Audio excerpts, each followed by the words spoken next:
નમસ્તે મિત્રો. આજે વિકાસની પ્રક્રિયા, સ્ટોરી ઓફ ટ્રાન્સફોર્મેશન અથવા પ્રાગટ્યની બળો ઉપર એક સરસ વાર્તા કહેવા જઈ રહ્યો છું. આપ સૌએ ઈયળ જોઈ હશે કે જેને કેટરપિલર કહે છે, અને આ વાર્તાનું નામ પણ સ્ટોરી ઓફ કેટરપિલર છે. બે ઈયળો, બહુ સૂક્ષ્મ જીવ, નાનકડો જીવ, પાંદડા ઉપર રહે, વૃક્ષોના, અને પાંદડા ખાઈને જીવે.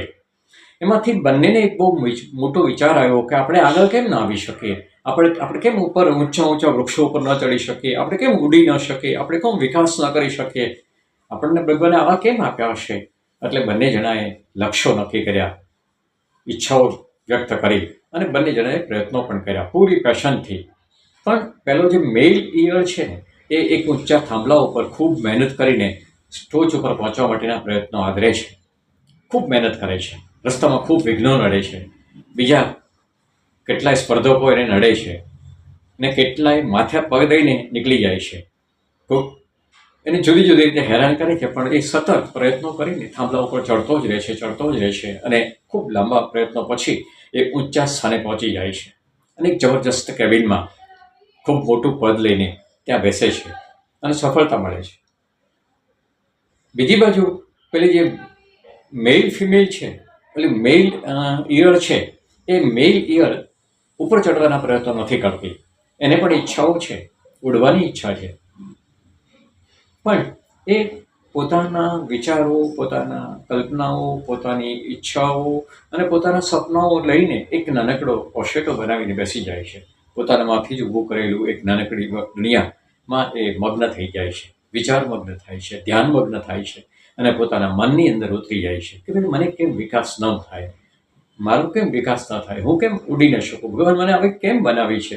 આવા વિચારોમાં એક વિચારનો ઓશેટો, એક કવર બનાવીને બેસી જાય છે. અને એમ જ તે વિચાર આવતા અંદર જે વિકાસ થાય છે, વિકાસ એક દિવસ એક ઓશેટો ફૂટે છે, અને જ્યારે એ બહાર નીકળે છે ત્યારે એને પાંખો હોય છે. અને કેવી પાંખો હોય છે? રંગીન પાંખો હોય છે, ઉડી શકે એવી હોય છે. 4 પગ હોય છે, અને આગળ 2 એન્ટેના હોય છે. રસ, રૂપ, રંગ બધું જ પામી શકાય એવું એની પાસે આવી જાય છે. એક અદ્ભુત રૂપ પણ એને મળી જાય છે, અને એ ઉડવાનું ચાલુ કરે છે. ઉડતા જ્યારે આ વિશ્વની સફરે નીકળે છે, ત્યારે એક ઊંચા થાંભલા ઉપર પોતાનો જે સાથી મેલ ઈયળ હતો ને, એ જોઈ જાય છે, અને એને પૂછે છે કે તું અહીંયા કેમ? કે મને હવે ઉડતા આવડી ગયું છે.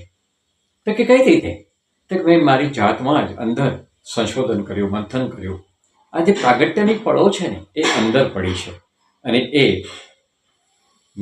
ફિમેલ ઈયળ ઉડતી એ મેલ ઈયળને ત્યાં એની કેબિનમાં મળે છે. તારે આ કેબિન સુધી પહોંચતા કેટલો પરિશ્રમ કરવો પડ્યો, કેટલું સાચું ખોટું કરવું પડ્યું, કેટલા એને અન્યાય કરવો પડ્યો, અને એ પહોંચ્યો છે. અને હું બસ મારી મનની યાત્રાથી જ તે એક સાધનાથી અહીં સુધી ઉડતી થઈ શકી છું. કેટલી સુંદર ભગવાને પાંખો આપી છે. તો આપણી અંદર જે પોટેન્શિયલ પડ્યું છે ને, એને આપણે જ પ્રગટાવી શકીએ એમ છીએ. અને દરેક પ્રાગટ્ય બીમાંથી વૃક્ષ થવા માટે જમીનમાં દરબાવવું પડે છે. રફ હીરામાંથી ચમકતો હીરા થવા માટે ઘસાવવું પડે છે. દુનિયાની જેટલી કિંમતી વસ્તુઓ છે ને, એને ઘસાવવું પડ્યું છે, એને ખૂબ જ મહેનત કરવી પડી છે, એમને અંદરની યાત્રા શરૂ કરવી પડી છે. અને આ અંદરની યાત્રામાંથી જ પ્રાગટ્ય થાય છે. માટે મિત્રો, કાહે બંશોધન જાય, ચાલો આપણી ભીતરની યાત્રા શરૂ કરીએ, અને જરૂર પાંખો ફૂટશે ની શ્રદ્ધા રાખીએ. Thank you very much.